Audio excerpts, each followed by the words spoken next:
Are you also a Browns fan? Well, if you said yes to both of those things, then there's a good chance you're probably a little tired of our local Cleveland Brown sports media. Same old thing, day after day, night after night. It's time to hang the cleats up. It's time to pass the torch. If you're looking for something fun, something fresh, something where four people literally smack themselves in the face over and over with hot take after hot take, then my boys at Down with the Browns is where you want to be. It's just good for your soul. Available on Apple Podcast, YouTube, and Twitter. Getting down with the Browns. And welcome back to another episode of Down with the Browns, baby. Let's go. Who is that idiot on this intro, dude? I'm tired of this guy. Who the hell is that? He puts me to sleep. Drew said, if Manny ain't here, I don't have to be either sick of this team right now. Yes, Drew. I feel you. Manny is actually stuck at the lab. He's cooking up something special for this Sunday. Hopefully it's good. But Mac has on his little board here, it says, God save the Browns, because he is the only one with the power to save the Cleveland Browns right now. I mean, I remember, I don't know how many conversations, KFC, you and I had, where you would tell me that you're convinced the stadium is built on an Indian burial ground. And I'm just sitting there and I'm telling you, no, that's ridiculous. That's not logical whatsoever. Like, that's just, but as every day goes by, I'm starting to think that you're right. I am right. I mean, how right. else can you explain? I mean, we had a flipping bye week, and we couldn't even get by without something happening. I mean, Watson's not talking to the media, and that's leaving literally everyone to conjure up their own beliefs. Which, by the way, one of the craziest things that I heard that might not be too crazy is there's a rumor floating around, and I heavily stress rumor floating around that Watson's sitting out due to Jed Wills and will not step back in until the Browns trade for another left tackle or he is replaced. Now, I think that's a little bit crazy, just because. Did you come up with that rumor?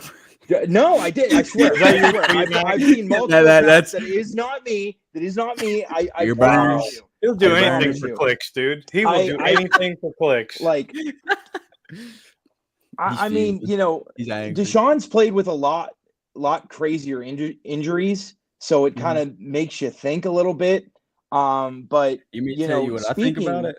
Go ahead. Yeah. I think that he's realized, I've got the bag.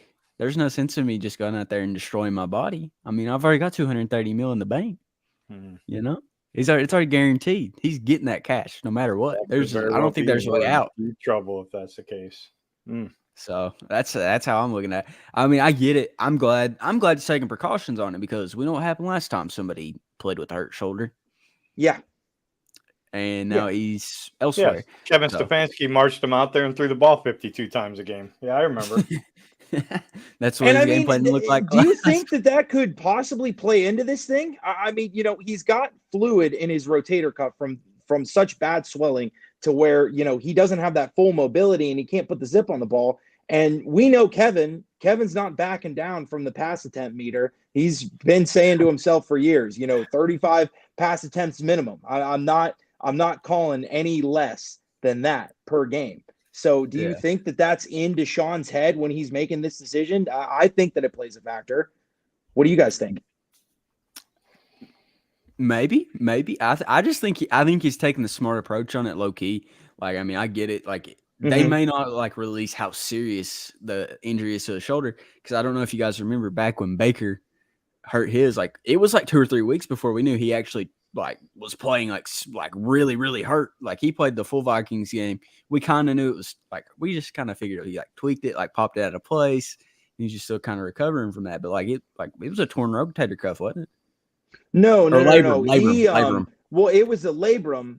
He tore it the first time, but the biggest injury was when he hurt it again in the Arizona game. And I can't remember the the actual scientific term, but he had broken something in his shoulder. Yeah. You know, I'm amazed you guys remember all this stuff all the time. And well, it was the topic of debate, and here we are 2 years later. Not even 2 full years. Not even 2 full years later, we're talking about, a quarterback shoulder, and everybody's hopping on him for not playing. But it's just like, can you really blame him? He doesn't have full mobility. He can't put, he feels that he can't put zip on the ball. And, in this offense, we don't have Nick Chubb anymore. The running game's been absolute crap since he went down. Okay. And it automatically, that just puts you at it now. And that's even before we get into Stefanski's questionable play calling. Naturally, after Nick Chubb went down, we all kind of thought, hey, this is going to be a ramped up passing attack. They're going to pass more than they usually do. So, I would prefer that he sits here, because it's, now my personal feelings on how this season's going to end aside, I think it's a smart decision, because, we got him locked in for I don't know how many years. What happens if he goes out there and he injures it further? I mean, well, you saw what happened to Cam Newton. Yeah, Cam Newton, and our first overall pick from the move back, Tim Couch. Shredded shoulder. You don't want that. Yeah, no, absolutely. So I'm glad that he's 3 times his first season. Yeah, that too. But still, with Tony Baselli at left tackle. Well, I don't know about you guys, but who's better? I think there might be a possibility that that in terms of pressures and sacks, I think this season's going to be up there. You think? I think, yeah. It's there, it might be. I'm really surprised, and I get it. We've come on this show before. We said we're not going to say his name, but Employee 71. How the heck have we not put somebody in there for him yet? How have we not? I know there was a lot of rumors that the Browns, called the Broncos a few times, showed some interest in left tackle Garrett Bowles. But, doing the math here, he's already given up 18 pressures on the season. So if you calculate that through the entire, 17 games, he's looking at more than 76 QB pressures allowed this season, right? Yeah. Now, everybody thought, hey, last season was the worst one, right? Last season was Jed Wills' worst season, and he gave up 41 pressures. He's on pace for 76.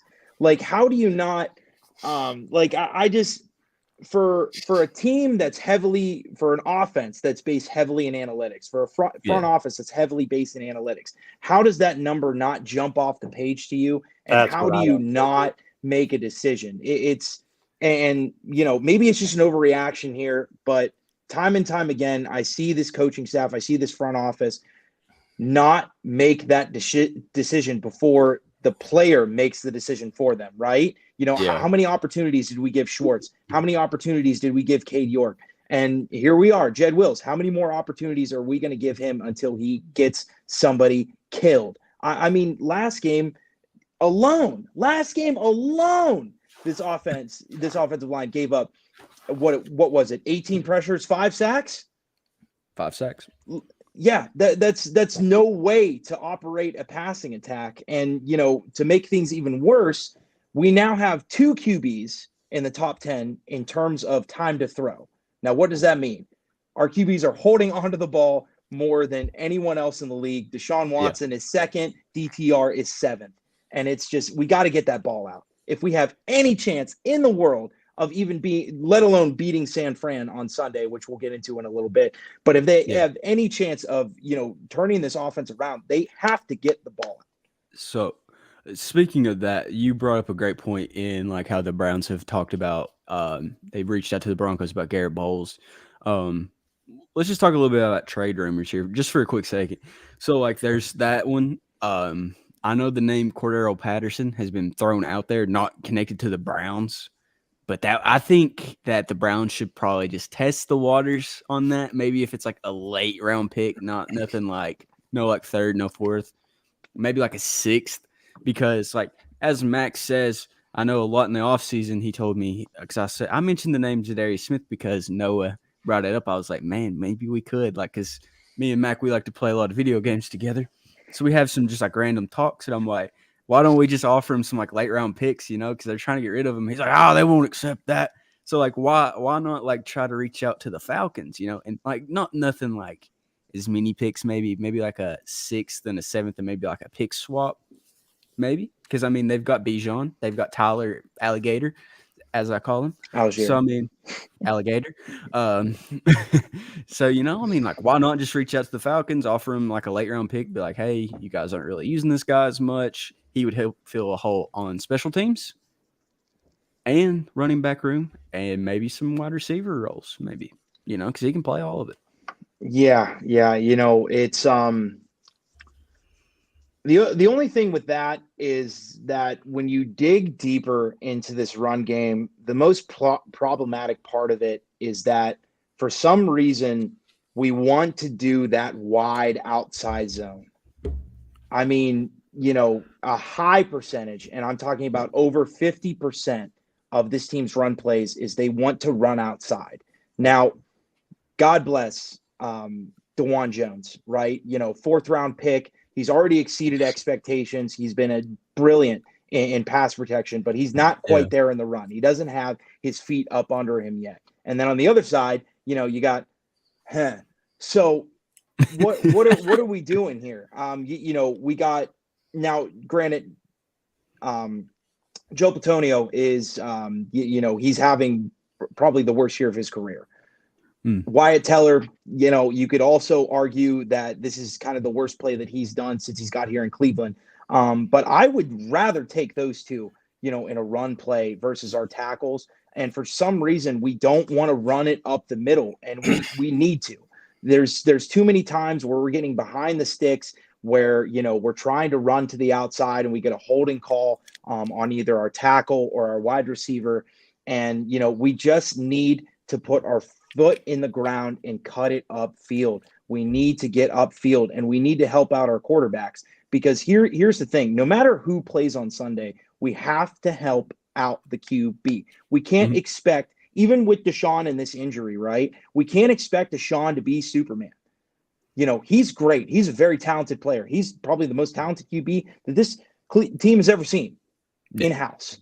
But at the end of the day, he's not, with this injury, he can't throw 50 times a game. He can't be sitting in the pocket for more than 3 seconds, which, by the way, he's averaging this season. We got to get the ball out, and we got to be able to run the football. Now, part of it, I do think that there's some talent issues in the backfield. Kareem hasn't been special since he's gotten there. For some reason, we don't want to see what Pierre Strong has to offer, which he's our highest yards per carry running back we got right now. Yeah, and we don't want to give him more touches. And for some reason, I understand that Jerome Ford is giving it all he's got, right? But he's not an inside runner. He's never been an inside runner. He's been a speedster.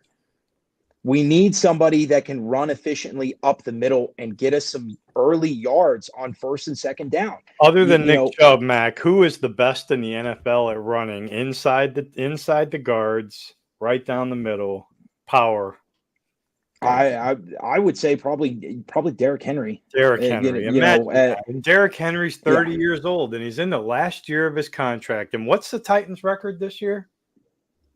I believe they only won one game. One single game, and I think they blew the Steelers out, if I remember right, or somebody. The Bengals, maybe. Yeah, it was the Bengals.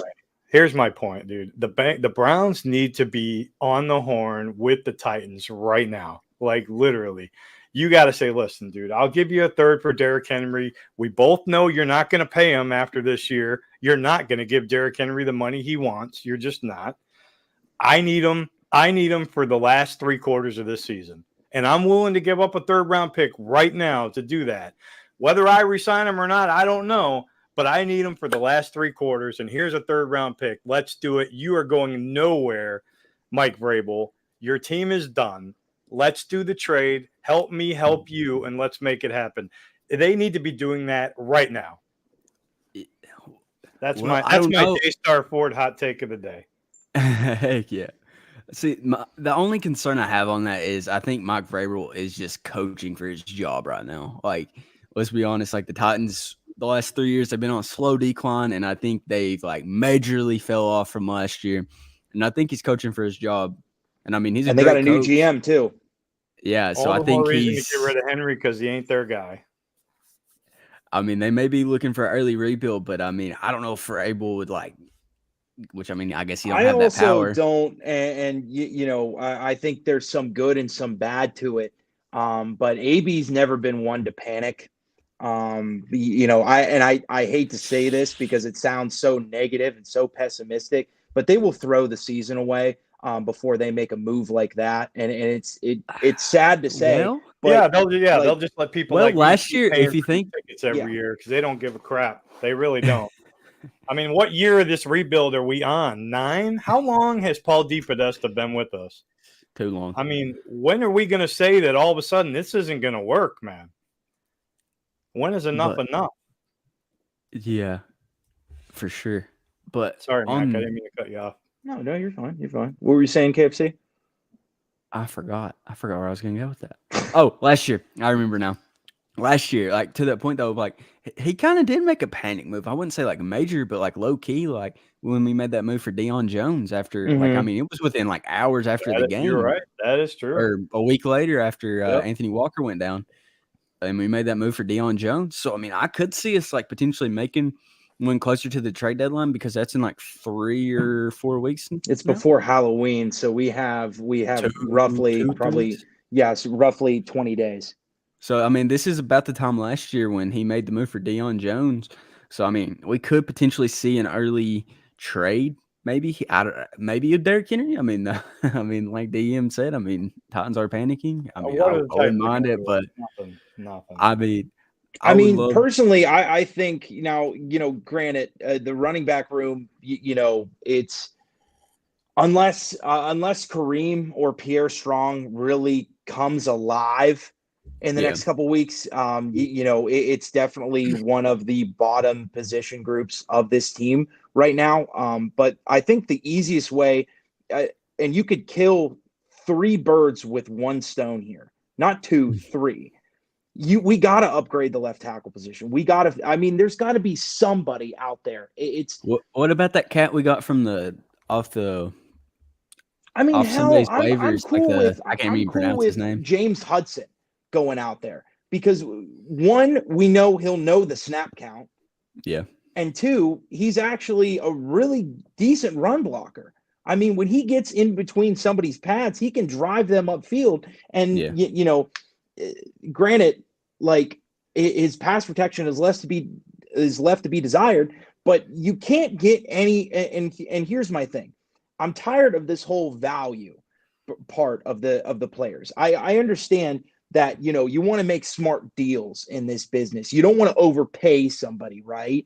But at this point, you got to get an upgrade because when a vital position, when a starting position becomes an absolute liability, you got to make a change because, and you know, whether the rumor about Deshaun sitting out is real or bull, it's a real thing that's sitting in the back of his mind, whether he's sitting out because of it or not. He does not trust his left tackle, and you can see it because 1, he's not comfortable in the pocket.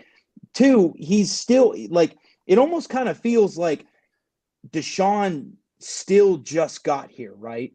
It doesn't feel like his second year in the offense when he's behind that offensive line. And, you know, it's the run game's got to get better. Pass protection's got to get better. And, you know, this team needs a boost somewhere, needs a change somewhere. And, you know, if you have to overpay for a left tackle, God forbid that you do, even though it's probably the 3rd most vital position in all of the NFL. And I have everything in the history of this league to prove that to be true. They need to make an upgrade here. And the fact that we're already at Wednesday and there's still not even an indication that somebody is getting more reps over Jed Wills is very concerning. And we're going up against the 49ers, the best front seven. And a lot of Browns fans came after me today saying, the Browns have the best front seven in football. Sorry. The Browns have a great defense. They have a top 3 defense, but there is not a front seven like the 49ers. They do not have a single weakness across the board. The thing that they have also is that they've played a few years together too. Like this isn't like a brand new unit like we have.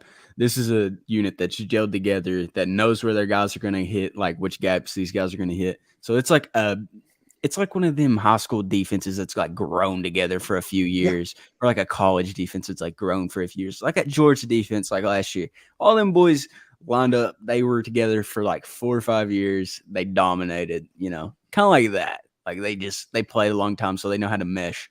But that's the thing though. That's another reason I don't think Deshaun wants to play, because like he knows he can't hold up. Like to that point though, I mean that rumor that you said earlier, it's making more sense now, because that defense is going to be all in their grill the whole game. Yeah, the whole game, the whole entire game. Just like PJ YouTube just said, what's your take on the Browns O line versus Nick Bosa? I mean, that's exactly the fear factor right there. Is exactly that. Well, I mean, here's the thing.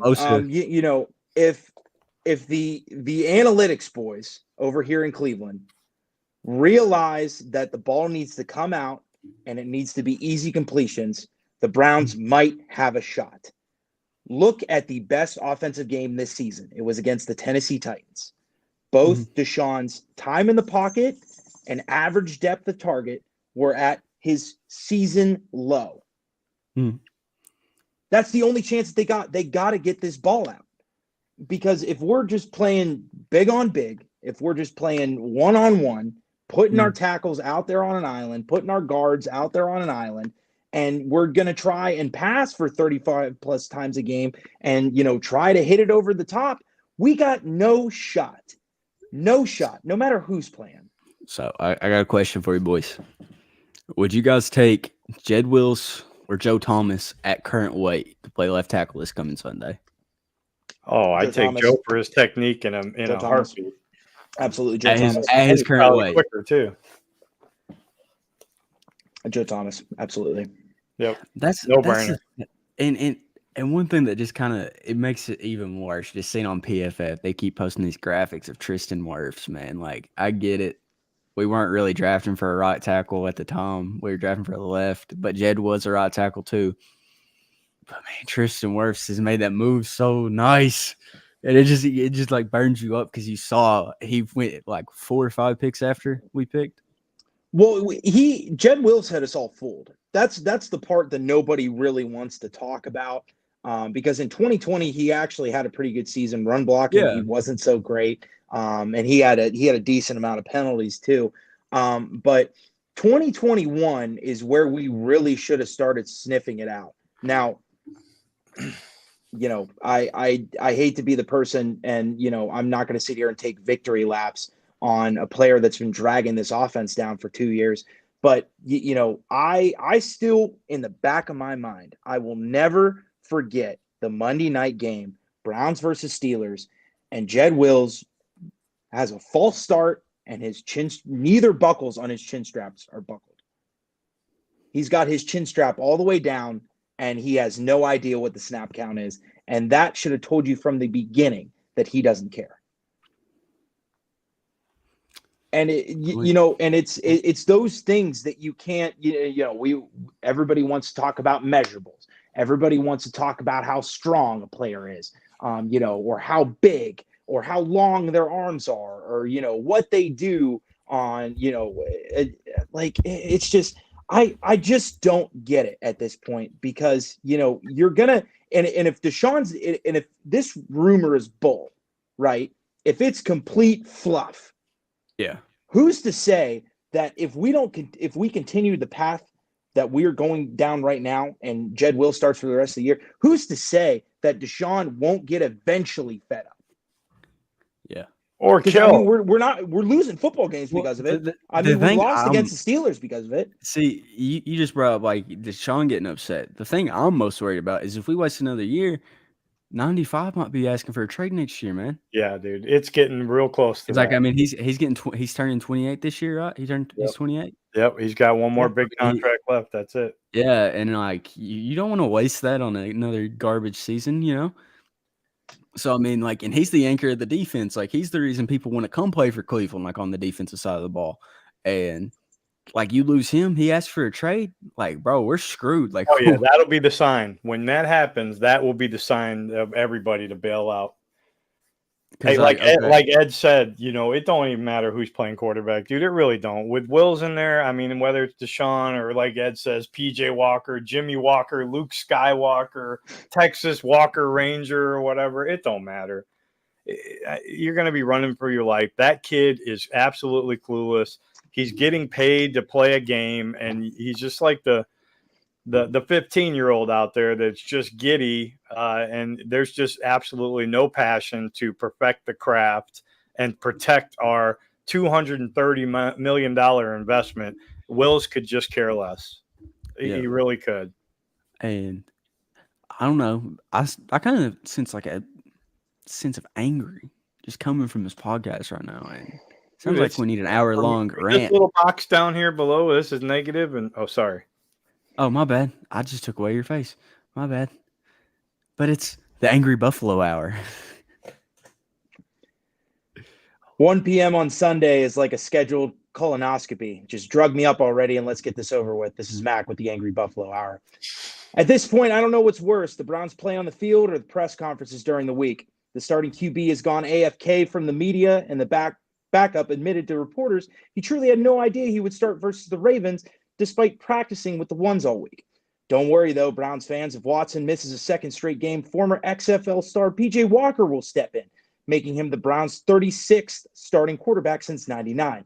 By the way, I didn't have to look up the names from each season and count, as the long, sad list has its own Wikipedia page. Of course, no win or loss is guaranteed in the NFL, but if you legitimately think the Browns have more than a 1% chance to beat San Fran, you need a grippy sock vacation. Between the massive amount of injuries that still haven't healed a week later, a starting left tackle that couldn't be more laid off the ball if he was deaf, and a head coach that is somehow a worse play caller than Matt Canada, this has all the ingredients of a blowout. If last year was a throwaway season, then consider 2023 a trip to the landfill. With no real changes during the bye week, the only thing fans can do is house a bottle of Everclear and pretend Sunday is a preseason game. This is Mac with the Angry Buffalo Hour. Well done, dude. There you go. Now that was an Angry Buffalo Hour, dude. It's just, you know, I legitimately get myself worked up typing this stuff during the day. Like I get legitimately frustrated saying this stuff because I'll type it out and I'll look at it and I'll be like, is that too harsh? No, this team is in absolute chaos. This is not too harsh. So yeah it's just, I don't know, man. It's just like, this was supposed to be the year that we were supposed to be like, yeah, go Browns. This is supposed to be the year. We say it every year, but this was supposed to be more than just the year. You know, well, we sold out last season for this season. That's the nutty part. We were saying we all bought into this vision, right? We're all sitting together in huddles, and we're just like, oh, don't worry about 2022, dude. We're coming next year. We got the whole off season. We traded for some wide receivers. We're gonna be just absolutely just maniacs. And I mean, both agrees. Like, well, here's the thing. So I'm sitting here, I get fired up, I start yelling, and this poor guy gets all worked up because he thinks that I'm yelling at him. Right? Oh, Mac. So, you know, I blame this football team. Okay. I blame this football team for making me sad, for making my dog sad, you know, and making all of Cleveland sad. All right. Well, like, we went into this year, we're like, okay, all we gotta do is revamp the defense. It'll be okay. And they did. They revamped the whole defense. Like, and the court. Darius Smith. We had more like Dalvin Tomlinson, Mo Hurst. And there's Shelby Harris, like Okoronkwo, Juwan Thornhill. Like, I mean, just like a bunch of guys come in on defense, like some good pieces. And it seemed like, okay, yeah, you know, like the defense is fixed and now the offense looks terrible. And it's just like, can we just put it all together for 1 year? Like, just let us have one good year. Like, just let's go to the AFC Championship. I don't care if we I'd go to even Super take Bowl, a man. 2-game win streak at this point. I mean, just to win 2 games in a row. Can you do that first? But I'm be honest. I think the 4-game stretch, the first 4 weeks, was the hardest 4-game stretch we have all year. In all reality, I think that was the hardest stretch we had.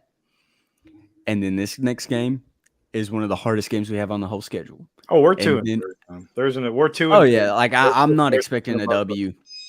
If we win, I'm gonna be ecstatic.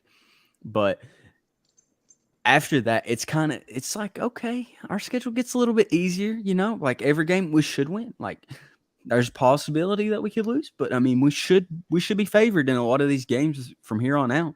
Because last week we did like a blind schedule prediction. Most of us picked L's for this game. And then from here on out, we all picked pretty much 10-7, 11-6. I think Dave had 12-5. Oh, and I still hold to it. But, the fact is they're going to get blown out Sunday, and I won't even be down there, which breaks my heart, to be honest with you, because, now working Daystar Ford, it's just that's like my one break day. Yeah.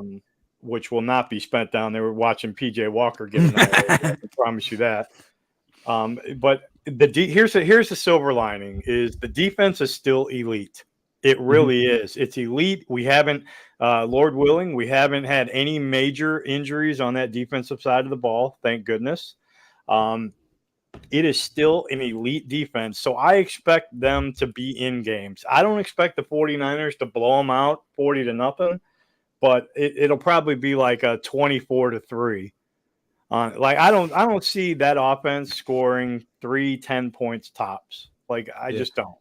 Like here's what I don't get is like here's what's gonna happen. We're gonna scheme these big deep routes and then we're gonna just lose the passion for the run game because we're gonna run it 3 times.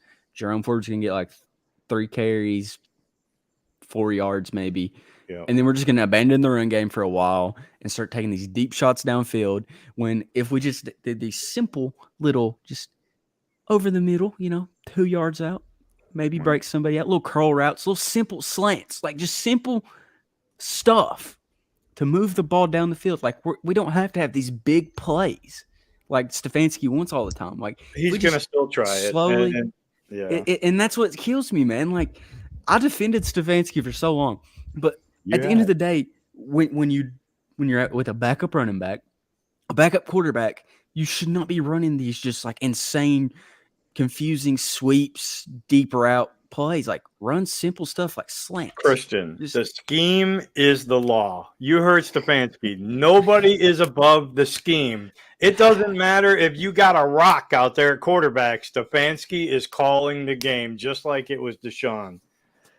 Man, what a moron. It burns me up, man. So, Dave's talking about silver lining. So like, let's just, I'm going to try here, right? I'm going to try my hardest to stay positive. Always choose love. And just, exactly. Always choose love. I'm going to choose some positivity here. And I'm going to like rattle off some things that I think at least we still have and that might keep us in this game. Now, first, the easy one. Let's name this defense, right? We still have a top 3 defense in the league. We are healthy. We have a very deep roster. And despite the blowout against the Ravens, people don't realize for 19 minutes, it was a 1-score game. It took a turnover for the Baltimore Ravens to score, right? Yeah. So in that time, in that 19 minutes, the defense gave the Browns offense 5 possessions.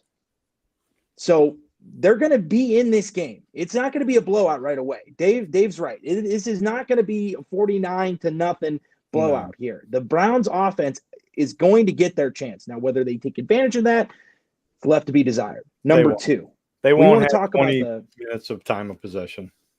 Well, and here's the thing. Minutes. So we've been talking about the run game. There was one thing in AB's press conference, Andrew Bear's press conference. It was either I want to say it was last week because it was the press conference during the bye week. He said that he wanted to run There's not a definitive RB1, RB2, right? He wants to make it into a platoon. So hopefully what that means is more inside runs, more touches for Pierre Strong, more touches for Kareem Hunt. So there is some hope there. Now, if PJ Walker does start on Sunday, there is, and like I don't want to get ahead of myself because I was ahead of myself with DTR and we see where that got us, right? But with PJ Walker, he is a guy that gets the ball out quick. I mean, last season, his pocket time was 2.27 seconds. Deshaun right now is 3.98 on average this season. So we're talking about a whole second and a half faster getting that ball out on average. And that was PJ Walker in 2022 last year in his, 5 or 6 starts? I want to say it was 6. So, the way, I'm sorry if I'm repeating myself, but I'm constantly saying, get the ball out, get the ball out, get the ball out. But when you look at the total receiving yards here, 40% of those have come after the catch. And, as much as people want to downplay our receiving core like we have in the past couple months, Amari Cooper, he's still a top 15 receiver in the NFL. Elijah Moore can do stuff in space. And you have Donovan Peoples-Jones, who's a very talented wide receiver who a lot of teams would love to have as their wide receiver 3. And the thing with this 49ers defense, they have one weakness. If you really dig deep, they have one weakness, and that would be if you spread them out, you can pick apart the bottom 4, like the bottom 2 corners on their team. Aubrey Thomas right now, he is the only defensive back that allowed more than an 80 NFL passer rating when targeted. So, the Browns could really spread them out. And I'm not talking about spreading them out with Jordan Atkins and Harrison Bryant. Yeah. I'm sorry. I'm getting That's literally exactly an aneurysm thinking about that first play in Pittsburgh. But there are some things that we can kind of piece together here. Now, whether or not the analytic boys want to dig deep and do the math here and make the smart decisions, they think there's that's left to be desired. But they've had 2 weeks, right?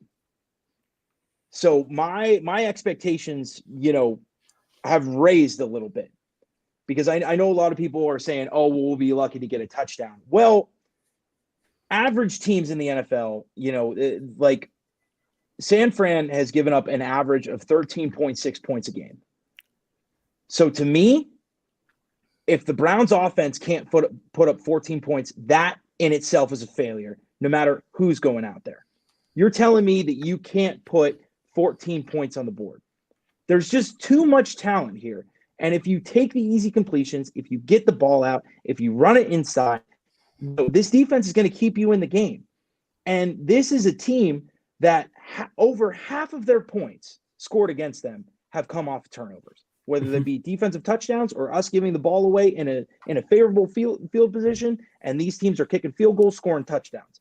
So if we play a clean game, if we allow our defense to keep us in this game, we take the easy completions, take the easy runs, they have somewhat of a shot. And you know what? I would not be upset if this team came out with a loss, but we're in the game in the fourth quarter. I don't know about you guys. Now, is that a loser mentality? Walker? Maybe. With PJ Walker or if Watson starts, I'm expecting a lot closer game. I'm expecting with Ian. If it's double digits, I'm gonna be upset. If we have Watson out there, I expect, even with a hurt shoulder, I think his reads and his intelligence as a quarterback, I think it should be a 1-score game. That's just me. Yeah, I think the spread's a lot closer with Watson for sure. It's to me, it's just they. Well, do you think they're like? I mean, I'm not. Let's look. I mean, I might be giving these guys some credit here. But do you think they're trying to just outsmart them? Like they're expecting PJ Walker? Like they're trying to make it seem like PJ Walker's going to get the start and then Watson's going to go in and start to try to like play a little mind game with the 49ers? Why isn't he speaking to the media? That's the thing. That's what I'm saying. They might be like behind closed doors. They're like, hey, Watson, don't talk to him today. Let's mess with you. Let's mess with the 49ers. Let's say that you're not going to play pretty much. Let's make it like a media narrative. And then, like the reverse of what they did against the Ravens? Exactly. Yeah. Little switcheroo, little reverso. That's kind of the dumb stuff that they actually probably would do too. Yeah. I mean, my only thing is that, Watson needs all the reps that he can with this offense. I mean, they have been so disorganized from the penalties, from the turnovers. They're third in the league in turnovers right now with 10. Mm-hmm. And, if they didn't recover 5 of those fumbles that they had, because they've had 10 total fumbles, if they didn't recover half of them, they would be leading the league in turnovers. So they're giving the ball away, and they just need to play smarter football. And I really hope that Kevin saw what happened, on that Sunday versus Baltimore and said, hey, we need to simplify this. We need to stop with Harrison Bryant going under center and tossing the football to our backup quarterback for a flea flicker. Because if that wasn't a penalty, that probably would have been. I mean, it was an easy incompletion because the ball wasn't even within 10 yards of the receiver. Well, we're gonna see the same stupid stuff we always do. Why? Yeah. Because it's the scheme. Nothing matters but the scheme. Talk to him, Dave. No, but honestly, man, like Stefanski got another week of playing Madden, so I mean, he might have got something in his bag, Now, my only defense to that is that go ahead and look at last season, and because as much as I want to say, okay, 2020 they bounced back after the bye week, 2021 they bounced back after the bye week, but 2022, when Stefanski had the upper hand on preparation, he laid an absolute egg. Yeah. Should we talk about the Bills game? Should we talk about how they played a Buffalo Bills team that had not practiced all week, had not thrown passes to each other all week, have not practiced schemes all week because they were literally snowed into their houses. Yeah. And they were in the game for a quarter and a half. And then once Buffalo started getting their rhythm back, it wasn't even a game. And then do we have to talk about what happened in Miami after the bye week? Should we talk about how Mike McDaniel, a rookie head coach, absolutely blew Stefanski out of the water in his own game? Because Stefanski comes from the Kubiak system, McDaniel comes from the Shanahan system. Very relatively similar before Stefanski started going in this weird deviation, right? Both those systems are kind of similar, and McDaniel just made him look like Stefanski never even coached a game before. And I mean, I get it. The defense was terrible last year, and with Tyreek Hill and Jalen Waddle, they're a top 10 wide receiver duo. But still, like, to get absolutely just embarrassed, against the Bills and against the Dolphins when you have the extra amount of preparation, that's pretty sad. Yeah. And this game, no matter if they win or lose, because I think it's going to be more telling on whether or not it's a close game or not. Yes. This is going to be the game where Kevin Stefanski has a chance to silence everybody, has a chance to show, hey, I am, a top offensive play caller. I can do what this team had brought me in here to do, because to me, and I don't know how you guys feel, but to me, this is the Kevin Stefanski game right here. This is where he can really show us, because you can say, hey, Sunday versus the Ravens was an absolute fluke. We found out last minute, I wasn't prepared. Now, whether or not, you think that's bull, I personally think that's a bull, but you can still pull that card, right? That you didn't find out until 10:30 that day that Watson wasn't playing, but you now had 2 weeks. You now had the preparation edge on the 49ers, because the 49ers had a game to play, right? They had a pretty good team in Dallas to prepare for. Now they blew out Dallas, which, what's that say about how the Browns are going to fare? But Mac, I mean, it's so bad, dude. I almost want to end the episode. Like, I don't even really want to talk about anything. How about you, Christian? I feel you. I mean, it's I don't want to end it early only because I don't. There's still that sliver, and I never I get it. This is the shocking, right? This is. What are you doing? My dog's getting into something right now. Oh, I thought you were having a stroke. I'm like, hey, somebody call 911. But as somebody that's been absolutely on this coach since 2021 about abandoning the run and putting too much on his quarterback, it's yeah, I agree. Well, it's kind of hard to check my phone when I'm broadcasting off my phone. Oh, well. Maybe send me a DM on Twitter, Christian. Christ. Oh, well, my bad, bro.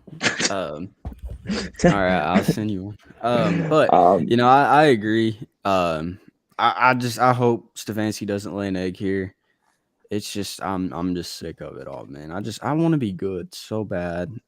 I want to be able to trash talk. I want to be able to get in comments and like actually have some room to stand on, Yeah, but we have to walk before we run, right? We have to be a competent football team before we start winning. And I forget what head coach and what team that they were talking about, but I remember watching a game to where the coach started talking about before we start winning and learning how to win, we have to learn to not lose. And I feel like that's where the Browns are at right now. Is that sad that we're saying that in 2023?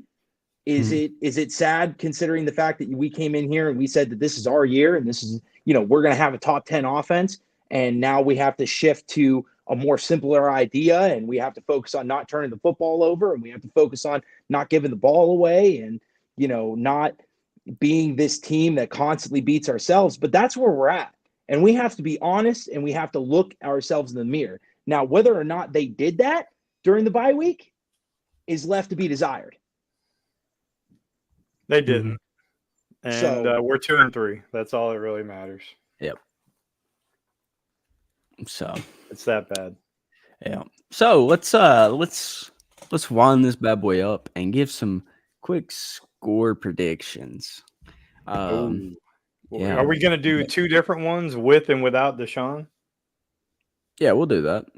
We'll do that. Let Matt go first. Oh, geez. Okay. The only reason why I hate score predictions is because I always do the should, right? The Browns should. But to me, it's there. I have not received any indication that this defense will be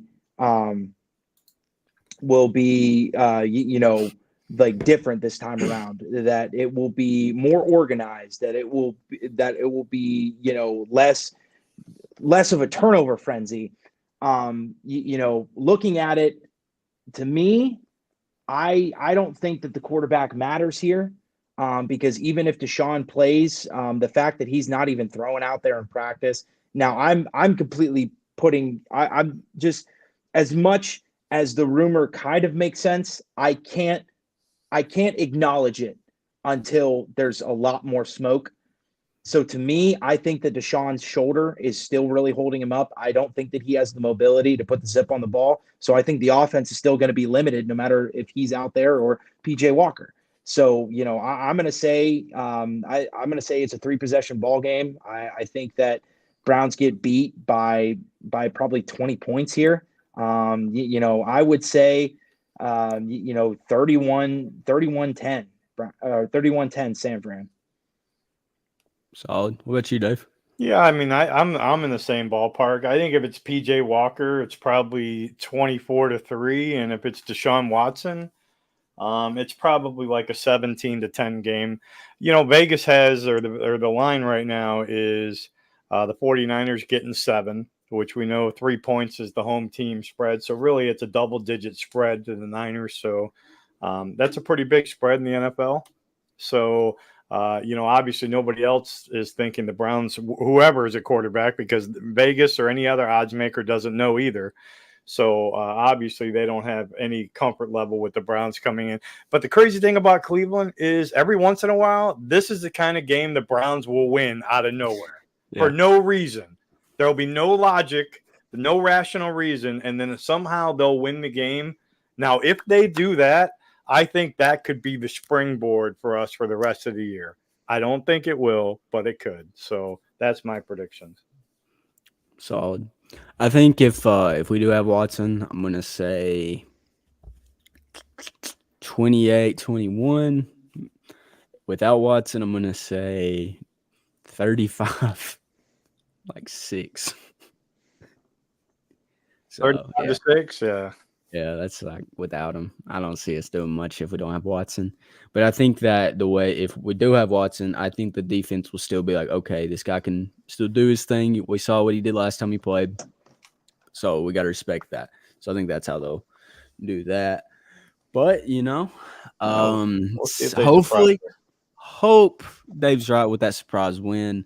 Hopefully next time we're on the podcast, we're talking about a Browns W. Yeah, and I mean, anything can happen, right? We could come out there, the 49ers, and especially like as much as like, it's. I mean, they are traveling from the West Coast. Yeah. Jet lag is a real thing. Sometimes teams don't travel well. Jay, and what if they accidentally get delayed? What if their jet fuel runs out quicker and they got to take a pit stop and they're delayed, I mean, how about the Steelers team jet losing an engine? That's pretty scary too. Yeah. That can happen. Yeah. You never know. But I think that's a great way to end the episode. If you're not already subscribed to us on YouTube or anywhere else, go ahead and do that. You can find us anywhere. Down with the Browns podcast. Go check out our merch and all that jazz. Thanks, and Drew, as always, DJ. Yeah, thanks for tuning in, guys. And as always, go Browns. Go Browns. Go Browns, baby. Pittsburgh sucks! Pittsburgh sucks!